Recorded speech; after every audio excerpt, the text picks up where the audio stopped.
Welcome, everyone, to the second in the series of podcasts. And my guest today is Kevin Bennett, formerly of the Best Practice Network and now working for himself. Kevin, what's the name of the business that you've got set up? Fairly simple, Eric, and great to catch up with you. It's called KB Business Solutions.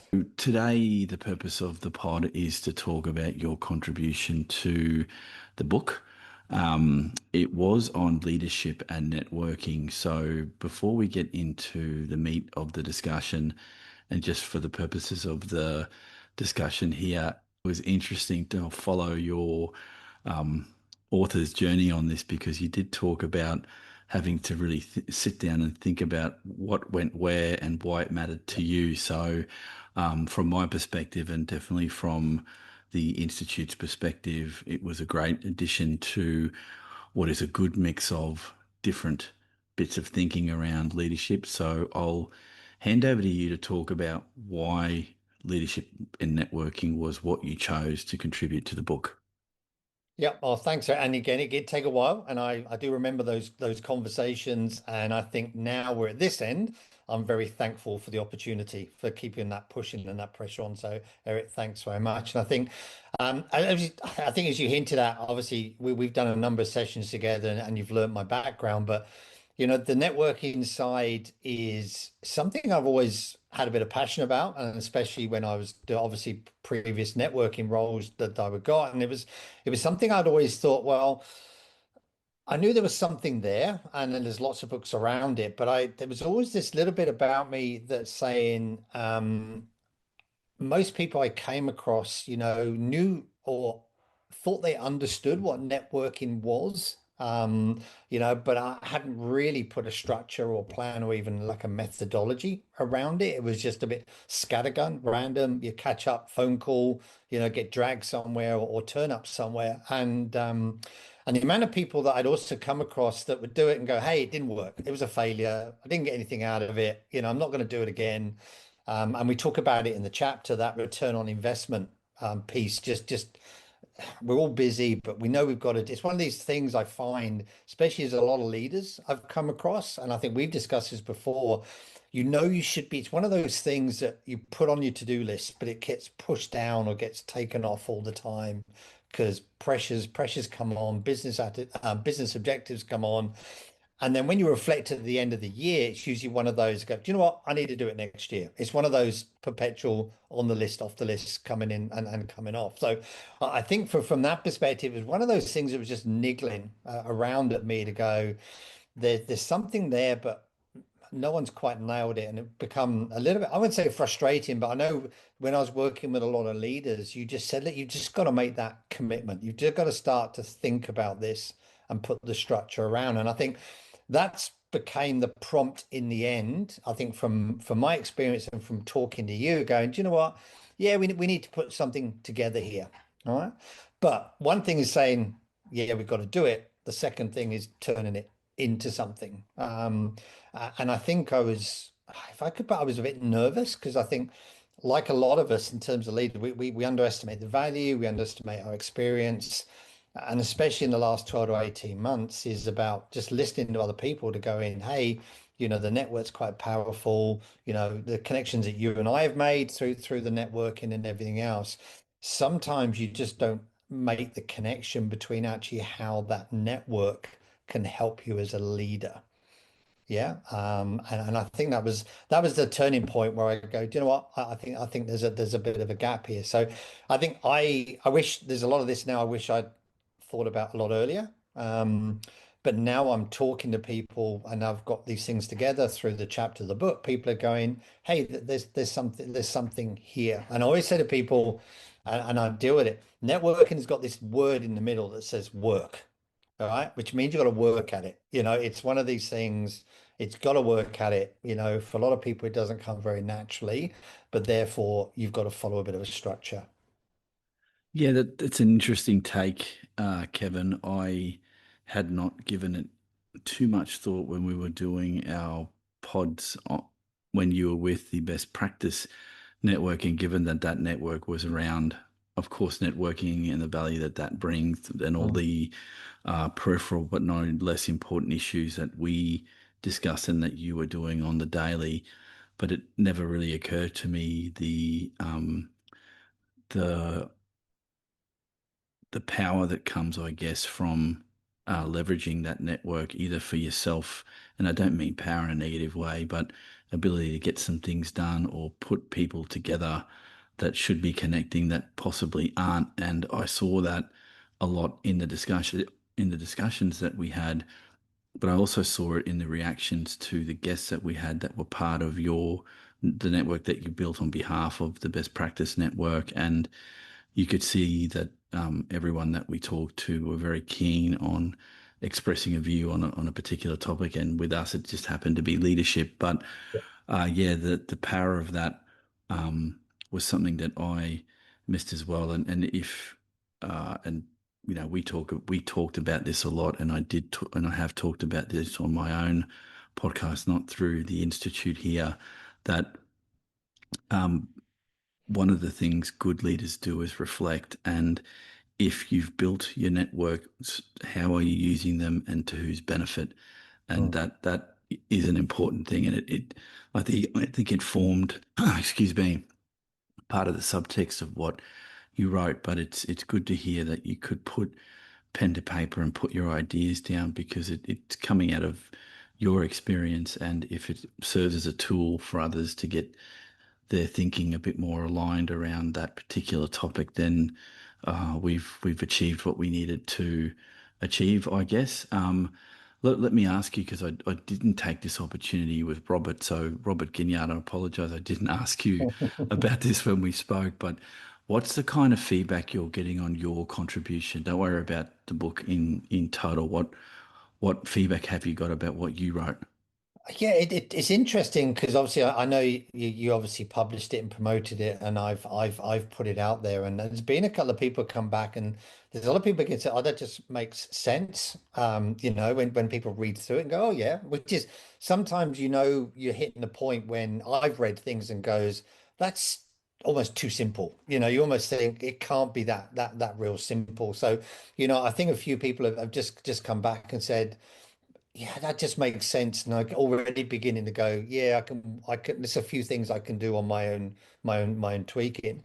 Um, a couple of people just come back and says, oh my, well, that just sums up you. That just sums up the way you think. And now we get why you did something, or what why you did that. And and I think that there's a few. So we're getting that little bit of talking and reaction. And I think as I'm now having more conversations with people, you can tell people are moving through it stage by stage and going, okay, I've tried this now, you're right. If people say, look back on, and when we talked about our previous discussion about that continuous improvement. So I talk in the chapter about, the plan, do, check, act. You got to keep reviewing, you got to keep reflecting. Even with the best planning and events, sometimes you don't quite get what you want. So because we're dealing with people, so something comes out of it. So it's really resonating with people, just that very practical element side, and especially around that digital, which I know we you and I spoke about, and we had to put it in. Prior to many years ago, when with COVID and everything else, it was all face to face. It was all to do with it. So that we've been driven down that online remote side. Um, and I think a lot of skills and a lot of structure almost disappeared around the network in those. They were very much seen as a talk to, listen to, interview, listen, stay online for half hour, three-quarters of an hour, and without any real intent. And I think the other thing which I've really picked up on is because the technology recorded it, it took the pressure off the needing to listen, the needing to engage, because we had this, oh, I'll listen to the recording next week, which most of us never did. So it was just one of those, or I'll come back to it. And I think so. So I think it's been really quite interesting, really about, I've just let it go out and flow. A few people have said, yeah, I've read it and yeah, I've got some interesting bits with it. But I think, it's one of those that people are just going, you're right, there's something here. And we talk about in the chapter the networking with a purpose. It's almost going back to the why. So why are you going to this event? And still a lot of people go, do you know what? I'm not too sure. I'm not too sure why I'm going to that event. Or, I've always gone. Okay, that's great. So there must be a reason why you keep going, and start with that. And then what would you like to get out of it? And what's the next stage? So just put in that little bit of plan, do, check, act, almost like a bit of strategy around it. I go, what's the end game here? What are you trying to do? And I think, we've been to a number of sessions where just checking in is fine. But if you understand that's the why and that's the strategy, just somewhere to check in, that's good. It's doing what you want it to do. Um, but sometimes even a regular check-in, there might be a particular point that you're dealing with now that you want to raise and you want to get out of the networking activity or the event, and you've got to elevate that sometimes. So the fact you're networking with a group all the time, still don't ignore the structure. There's almost a little bit of a, hey, can I just check, is it still relevant? Or what would I like to get out of this time we catch up. So it's been very, very interesting. Like I say, I think for a lot of people we've known about it, and as part of the research, there's a lot of leadership networking type books around. And I find there was a lot around the sales process, networking to get out to networks, to get out to build sales connections. Um, I don't think our intention was to do that. This was about, look, as a leader or as an emerging leader, I mean, I think there's a massive opportunity if you're an emerging leader here to get on a great networking path. For us, if it's not really about selling something, it's about building yourself to ultimately then to be able to go out there and take you on the path you want to go into. Yeah, that makes a lot of sense. I think people gravitate to the benefits of a network depending on, uh, this is a personal view, on stage of career versus it's their full intent Mm, to develop a network. So the work that you are doing, as much as you made it clear in in the best practice networks marketing of what you did, it was you were a facilitator. I think you were a bit more than that. You were leading your network, you were leading their network, and the discussion around what's in a name. I mean, it was branded Best Practice Network, but it was Kevin Bennett who was doing the work of getting the network and building that, and trying to, I guess, without hitting people over the head, pointing to here are the benefits of trying to build or enhance the networks that you've already got. And I think as much as it's a discussion for established leaders to understand the value of it for themselves, and part of that, the toolkit of leadership that we've talked about before, I think knowing how to build one from the ground up, or at least looking at ones that you're already involved in and sort of checking out what the why is and whether or not you can do something better, was the whole purpose of writing, um, about putting the book together. Because if you take your contribution with the others, Leah's contribution around communication, Wade's contribution around strategic leadership, mm, strategic thinking and foresight, and all of the others as well. I'm not just singling them out, but there's a context to why the book came together the way that it did. And I think I wouldn't have done this without having reached out to you as part of my network, because I had to think about, of all the discussions that I had, and I'm planning to rejig that. I just haven't had the time to record more conversations. It's mm. who did I want to share their thinking and were prepared. Then, secondly, to put that down on paper. So, muchly appreciated, Kevin. So, look, thank you for having a chat to me about this. I'm hoping that there will be more interactions with all of the book, but particularly your chapter, which I'm greatly happy that you took the time to do, and that we finally got there, and that you got over the hump of, I don't know how to write it. It ended up, you Yeah. probably edited it more times than most of my other contributors, because you were sorting out your thoughts on paper, which was great to see happen in real time. And sort of my question in my head, I never said this to you out loud, but I thought, the hell was he worried about? He had what he wanted to say. He just had to find how to Yeah. put it down on Yeah. paper. And Yeah. there's putting the editor's hat on. I've learned some stuff about not so much patience, but waiting to see and let the process play out with the person you've asked to Yeah. contribute, because if this isn't something they do on a regular basis, you attach all sorts of meanings to putting something together. Mm. And it's one contribution of hundreds that you've made Mm. in the networks that you work in. So thank you again. Before we go, any final thoughts to anybody listening around the value of leadership and networks? Well, I think there's a couple of things. So I want to just reflect on something you said about how you come back to asking me about contributing to the book, and I know you, the Leo and then the Adrian McCallum's, and there's a whole bunch of people that are there, but that was built on the networking that we've been doing for the previous 12 to 18 months. Yeah. So it's that journey again that, we got to know each other. We did some podcast series, we got some face-to-face catch up. So, for me, that just reinforces that, we don't forget our strategy was never to get together to write the book. Yeah, that was just the way the path has gone. But what we learned and the fact that we could talk to each other, we could bounce things off her, sometimes that's again having that, what's that valuable group of people. So again, for me, it's just reinforcing the networking is about, sometimes it can be a very direct, I need some help to solve a particular problem, or I've got an opportunity coming. Yeah.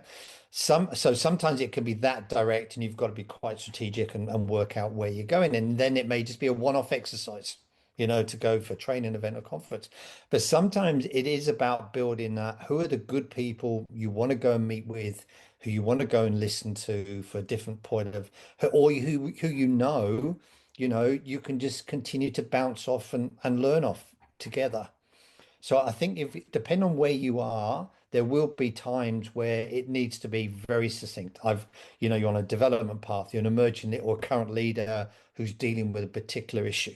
So therefore it's very direct and very one-off.